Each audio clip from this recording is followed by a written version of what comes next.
Hi friends, welcome to my channel. ఈరోజు video పిల్లలందరికీ కూడా ఎంతో ఇష్టమైన బంగాళదుంపతో బజ్జీ అండి, ఆలూ బజ్జీ. ఇప్పుడైతే వర్షాలు పడుతున్నాయి కదండి. ఇలా వర్షాలు పడ్డప్పుడు సాయంత్రం పూట ఇలా వేడివేడిగా బంగాళదుంపతో బజ్జీలు వేసుకొని తినండి, చాలా బాగుంటుంది. ఇప్పుడు పిల్లలకి బంగాళదుంప అంటే చాలా ఇష్టం కదండి. స్కూల్ నుంచి ఇంటికి వచ్చేటప్పటికి ఇలా ఈవినింగ్ స్నాక్గా చేసి పెట్టండి, పిల్లలు బాగా ఇష్టంగా తింటారు. ఇప్పుడు మనం బంగాళదుంప బజ్జీలు ఎలా తయారు చేసుకోవాలో చూద్దామండి. ముందుగా బంగాళదుంపని పట్టు తీసేసి తర్వాత ఇలా ముక్కలుగా కట్ చేసుకోవాలండి.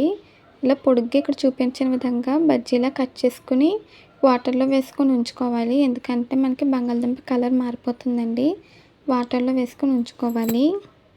ఇప్పుడు బజ్జీ కోసం ఉంటుంది. బజ్జీ పిండి అయితే కలిపేసానండి. ఇప్పుడు డీప్ ఫ్రైకి ప్యాన్ పెట్టి ఆయిల్ వేసాను. ఆయిల్ హీట్ అయింది. ఇప్పుడు అందులోకి మనం బజ్జీలు వేసుకోవాలి.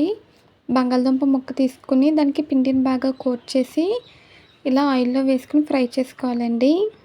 బంగాళదుంపని మనం కొంచెం మీడియం సైజులో కట్ చేసుకోవాలి, అప్పుడే మనకి బజ్జీ బాగా వస్తుంది. మరీ సన్నగా కట్ చేయకూడదండి. అలా మరీ లావుగా కట్ చేసిన లోపల సరిగ్గా బంగాళదుంప ఉడకదు. మీడియం సైజులో కట్ చేసుకోవాలి. మీడియం ఫ్లేమ్లో పెట్టుకుని రెండు సైడ్స్కి కూడా తిప్పుకుంటూ బాగా ఫ్రై చేసుకోవాలండి. ఇవి ఫ్రై అయిపోయాక చూపిస్తున్నానండి. అందులో వచ్చిన బబుల్స్ అన్నీ కూడా పోవాలి, అప్పుడు మనకి బాగా కుక్ అయినట్టు. అలాగే ఇక్కడ చూడండి, కలర్ కూడా మనకి మంచి కలర్ వచ్చింది. ఇలా గోల్డ్ కలర్ వచ్చాక కూడా మనకు ఫ్రై అయిపోయినట్టండి. ఇప్పుడు బంగాళదుంప బజ్జీ అయితే ఫ్రై అయిపోయింది. వాటిని ఒక టిష్యూ ప్లేట్లకు లేదంటే ఇలా ప్లెయిన్ బజ్జీ కూడా తినచ్చండి. బంగాళదుంపని మధ్యలో కట్ చేసి ఉల్లిపాయ స్టఫింగ్ అయితే పెట్టుకుని పైన కొంచెం నిమ్మరసం పిండుకొని తింటే ఇంకా సూపర్గా ఉంటుందండి, ఎక్సలెంట్గా ఉంటుంది, రుచి అదిరిపోతుంది.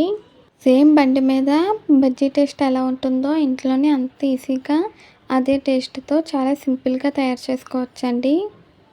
మీలో ఎంతమందికి బంగాళదుంప బజ్జీ అంటే ఇష్టమో కామెంట్స్లో తెలియచేయండి. ప్లీజ్ లైక్ చేయండి. ప్లెయిన్ బజ్జీ కూడా చాలా బాగుంటుందండి బంగాళదుంప బజ్జీ, లేదంటే చట్నీతో కూడా సర్వ్ చేసుకోవచ్చు. అంతేనండి, చాలా ఈజీగా టేస్టీగా మనకి వేడివేడిగా బంగాళదుంప బజ్జీ రెడీ అయిపోయింది. ఈ రెసిపీ కనుక మీకు నచ్చితే ట్రై చేస్తే ఎలా వచ్చిందో కామెంట్స్లో తెలియచేయండి. ఈ వీడియో నచ్చితే ప్లీజ్ లైక్ చేయండి, షేర్ చేయండి, సబ్స్క్రైబ్ చేయండి, అలాగే బెల్ ఐకాన్ క్లిక్ చేయండి. మళ్ళీ కొత్త వీడియోతో కొత్త రెసిపీతో కలుద్దాం. Bye friends.